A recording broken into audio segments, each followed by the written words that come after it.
So I'm here with my friend Morgan Godvin, and we're Hey, going to talk about success after prison. So you've been out for how long? 4 years or 5 years, depending on how you count. Because you had house arrest, right? Because I had a year of community confinement with the Bureau of Prisons, so house arrest, GPS, yeah, Okay. halfway house. So in those 4 years or 5 years, do you feel like you've accomplished your dreams? I literally had a list of Mhm. things that I wanted to do when I got out of prison. I did almost everything on that list within a year and then some. And then I had to start setting new goals and accomplishing them. And then I had to set new goals and accomplish them. And now I don't even know or dream my wildest dreams. And you know what?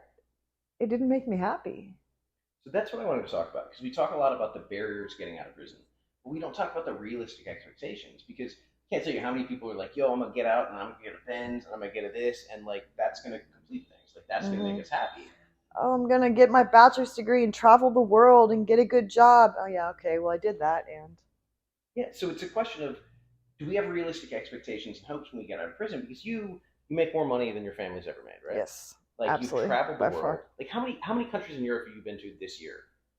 This year I've been to 5 countries. That's insane.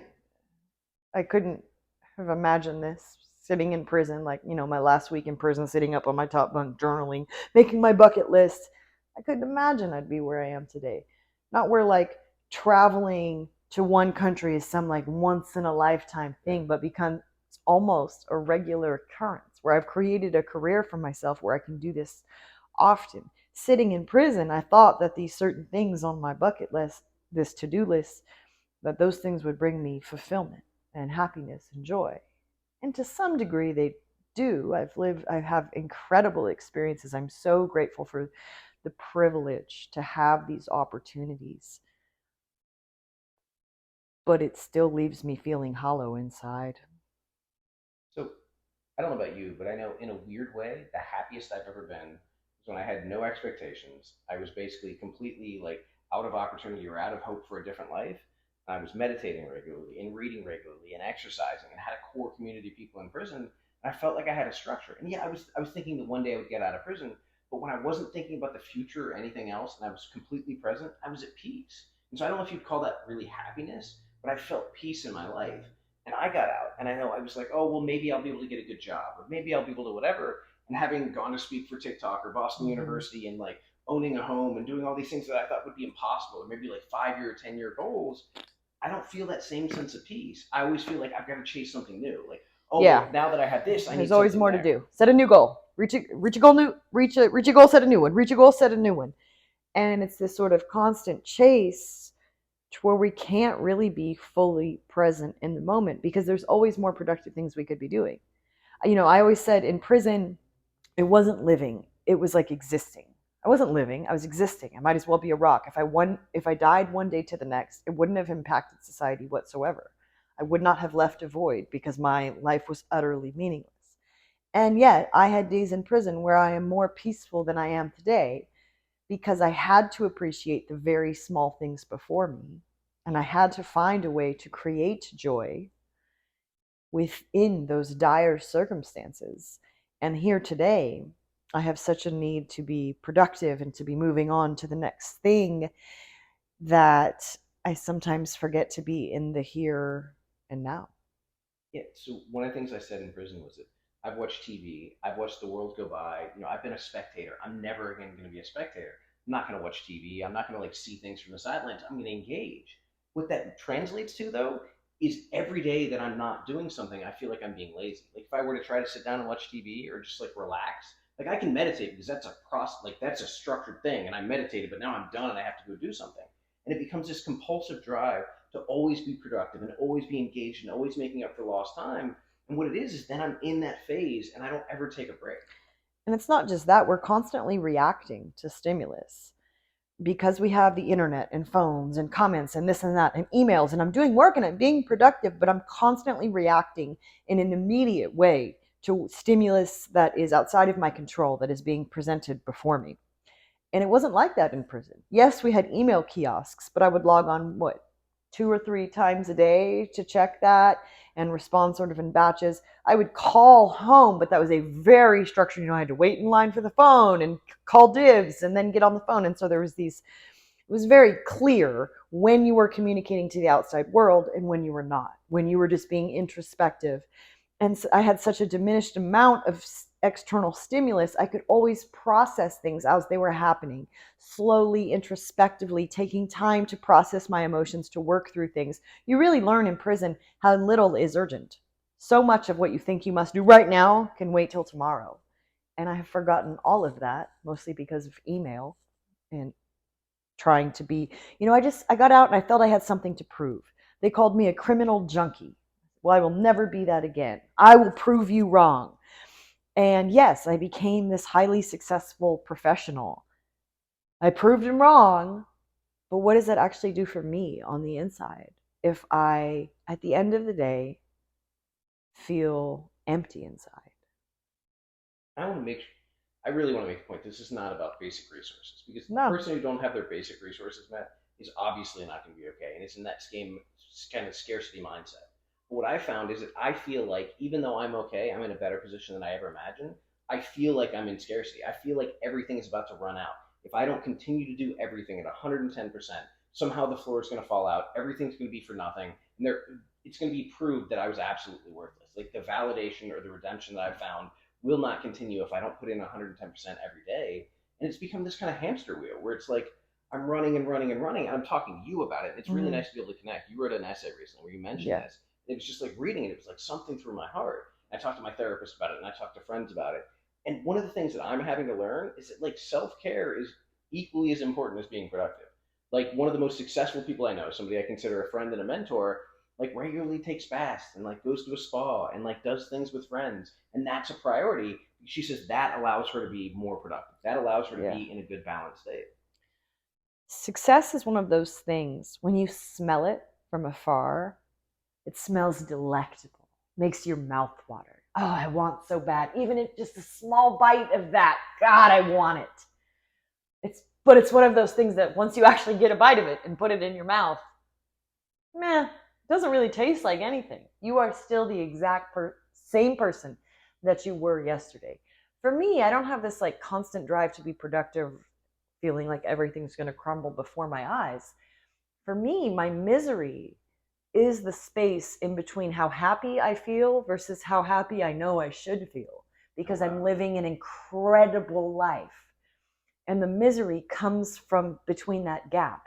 Because, yes, of course I was miserable when I was addicted to heroin. Of course I was miserable when I was in prison. Those were logical responses to my circumstances.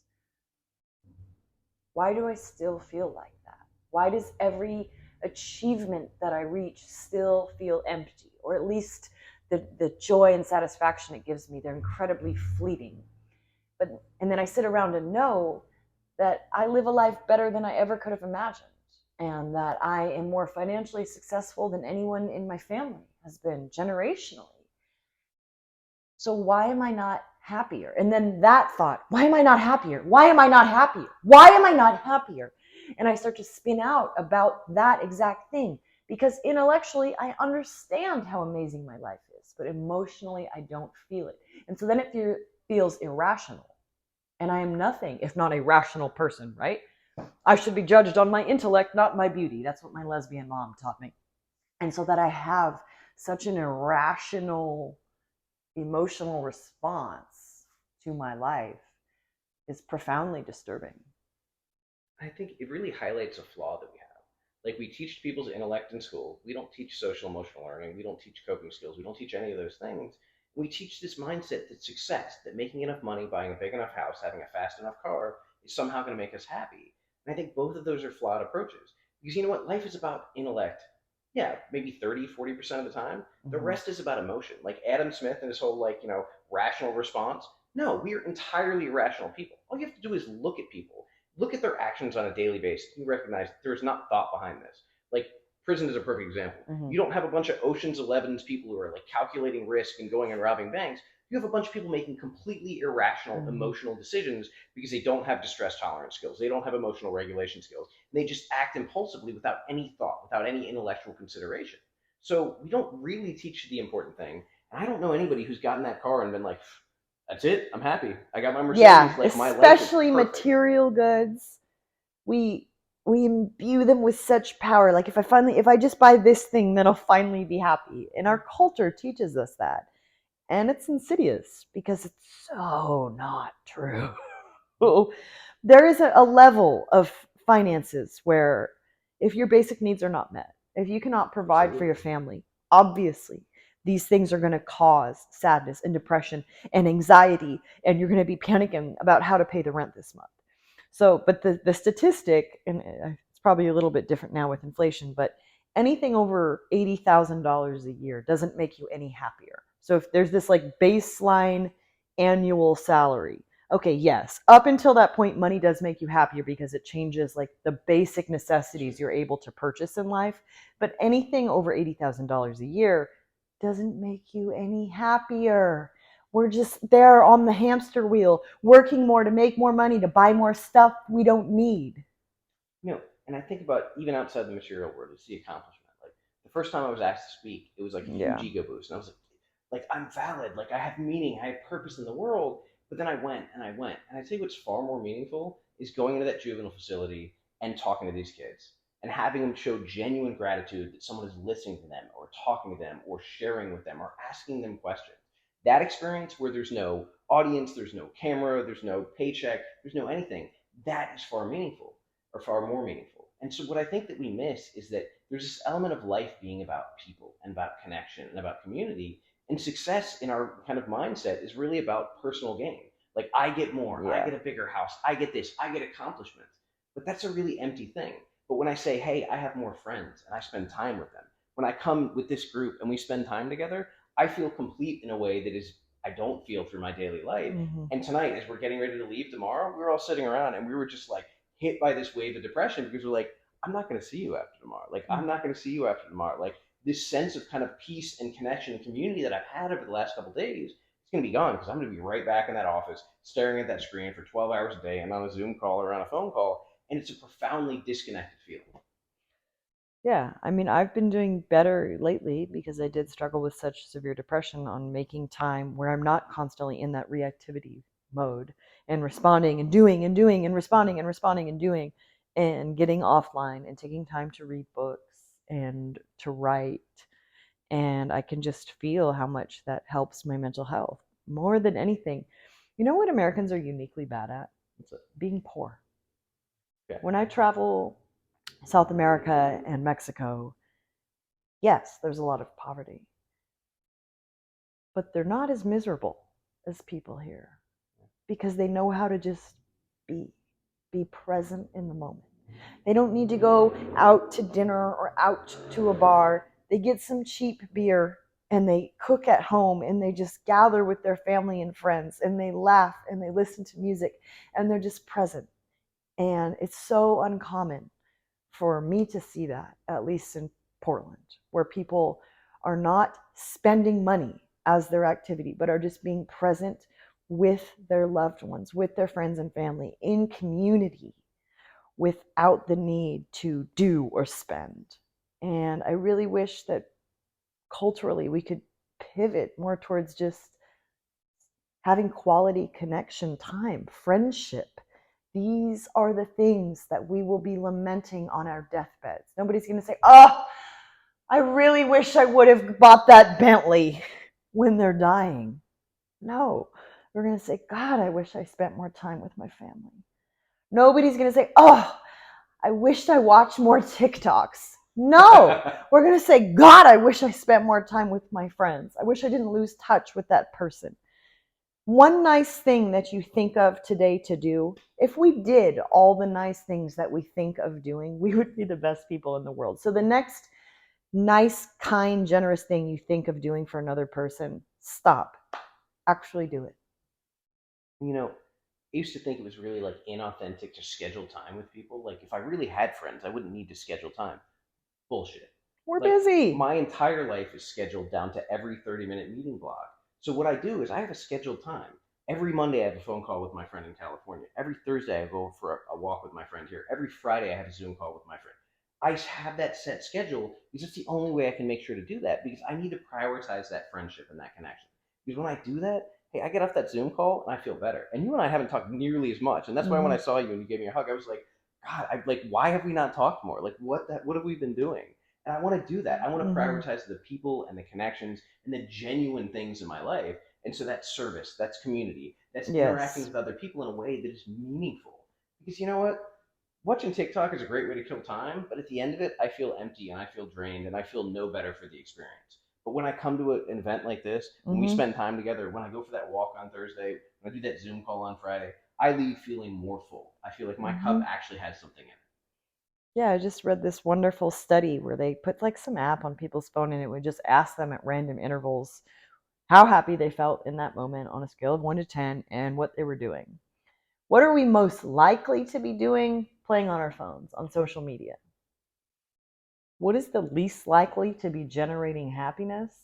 Playing on our phones, doing social media. We are most likely to be happy when we are in the sunshine by a body of water with someone that we love.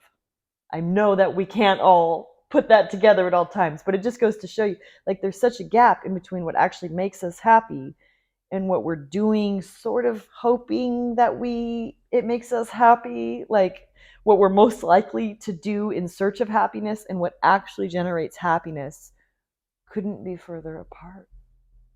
It's like a dopamine trap, and we're just stuck in it as a culture. As Yeah. we're both stuck in it. Like, we could be honest. That's why going sailing recently was wonderful for me. I mean, even though I spent most of the time in a sheer panic attack because I can barely swim and I almost drowned in the ocean and had to be rescued by my friend who was a lifeguard. Yeah. Um, but because it was like prison, but sort of the good parts of prison, where there wasn't a lot of stimulus, there wasn't the internet, there wasn't social media. I had to be fully present in the moment.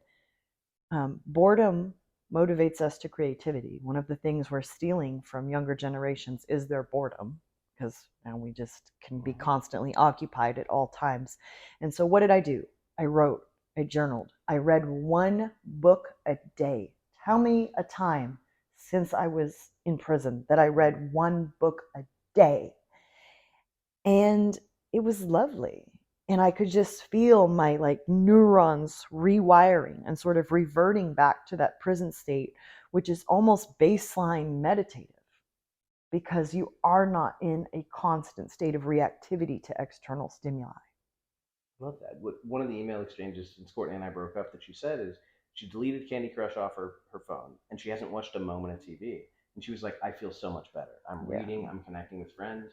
And that was part of what had contributed to issues in our relationship is we were doing this, really shallow crap to fill our time and we were feeling unfulfilled. Like, well, if we're doing that on an individual basis and then we're trying to be in a relationship with somebody else who's doing that, like, we're not going to feel fulfilled. No. But when we start with ourselves, we can be that kind of, we can be that baseline and we can feel content and feel that peace in ourselves, and then find somebody else who feels the same way. And they can remind us and hold us Mm-hmm. accountable, like you did the other night, where you're like, Yeah. hey, everybody at the table, put your phones down, like we're going to interact and we're going to talk. Yeah. I felt Dinner. If we're going to eat dinner together, let's eat dinner together.